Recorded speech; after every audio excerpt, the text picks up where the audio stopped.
सोलन कैसे आप सब लोग, स्वागत है आप सभी का अनफिल्टर्ड जोन की एक और नई वीडियो में। तो गाइज मैंने अपने चैनल पर काफ़ी ज़्यादा वीडियोस अपलोड की हैं। जो लोग नए हैं उन सभी के लिए इन्फॉर्मेशन के लिए बता देता हूं कि मेरे चैनल पर काफ़ी ऐसी वीडियोस पड़ी हैं जो मैंने बनाई है अपनी किया सोनेट ग्रेविटी डीजल मॉडल के बारे में, क्योंकि इसमें जो है एक इंजन लाइट और आपका जो रीजनरेशन की जो लाइट्स होती है वो बार बार इसमें आ रही हैं, क्योंकि डीजल में डीपीएफ की जो है समस्या है और डीपीएफ फिल्टर इसमें लगाया गया है, जिसको एक रीजनरेशन प्रोसेस है वो मैंने कुछ पिछली वीडियो में बताया भी है। और जो डीजल कार ओनर है वो लोग इससे रिलेट भी कर सकते हैं कि क्या क्या प्रॉब्लम डीपीएफ की होती है।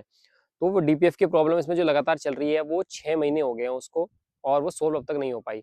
हालांकि मैंने कुछ अपनी पिछली वीडियो में बताया था कि मैंने देहरादून वर्कशॉप में इसको छोड़ा था, जहां पर बताया गया था कि किस सेंसर तार जो है वो कुछ कटी हुई थी, उसको ठीक करके इसको दे दिया गया था। हालांकि उसके बाद ये 2 महीना सही भी चली, लेकिन दोबारा से इसमें इंजन लाइट आ गई और फिर वही रीजनरेशन वाली जो ट्रायंगुलर है वो मुझे इसमें देखने को मिला।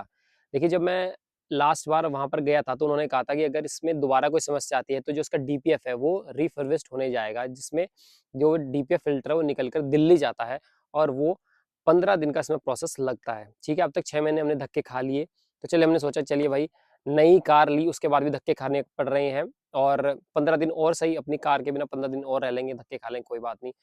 तो चलिए, जब 15 दिन का भी दोबारा समस्या है तो मैंने कंपनी में बात की कि चलिए मैं आपको गाड़ी दे देता हूँ। तो फिर उन्होंने कहा कि ठीक है, क्योंकि ये लोग जब गाड़ी हम इनसे खरीदने जाते हैं तब इसके फायदे बताए जाते हैं, और जब गाड़ी खराब हो जाती है तो हमें कंपनी की गाइडलाइंस बताई जाती हैं कि कंपनी गाइडलाइन ये कहती है, कंपनी गाइडलाइन ये, हम ये ऐसे नहीं कर सकते जब तक ये कोड नहीं आएगा, जबकि इसमें डीपीएफ का कोड आ रहा है, और उसके बावजूद भी वो लोग नखरे कर रहे थे।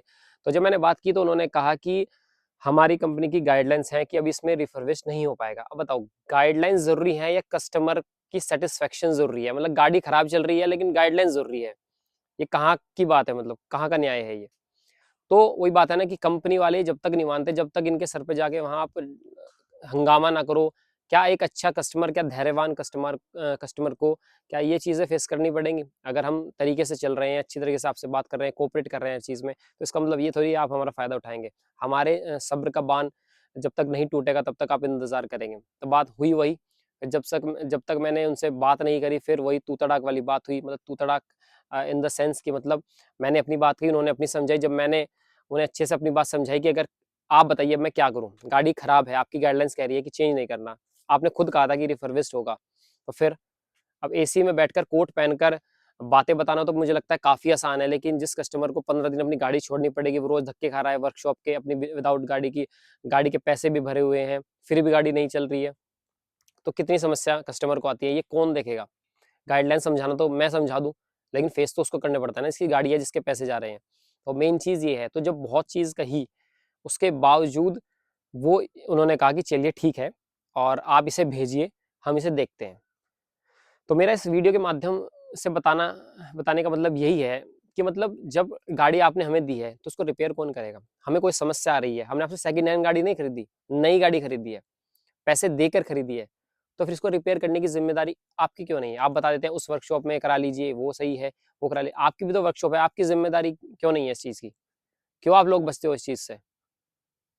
तो यही है। और जब कस्टमर लेता है गाड़ी और फिर उसको ये चीज़ें फेस करनी पड़ती है, तो हालाँकि काफ़ी दुःख कस्टमर को होता है। और मेरे जैसे मैं नहीं, ऐसे कई कस्टमर्स होंगे जो कंपनी से परेशान हैं। हालाँकि मैं रोज़ ऐसी वीडियोज़ देखता रहता हूँ, जहाँ पर मुझे ये चीज़ें देखने को मिलती हैं कि कस्टमर जो है वर्कशॉप से और कंपनी से परेशान है। तो सभी कंपनी ओनर्स जितने भी देख रहे हैं, जितने भी ये मैनेजर इसमें होते हैं, जितने भी वर्कर होते हैं, उन सभी से मैं रिक्वेस्ट करना चाहता हूँ कि भाई, कंपनी आपकी है, कस्टमर को आपको सुविधा देना आपका काम है, तो इससे ना बचें। और आदमी जब परेशान होता है तभी आपसे कॉन्टैक्ट करता है, वरना उनको शौक नहीं है आपकी वर्कशॉप में रोज़-रोज़ के चक्कर लगाना।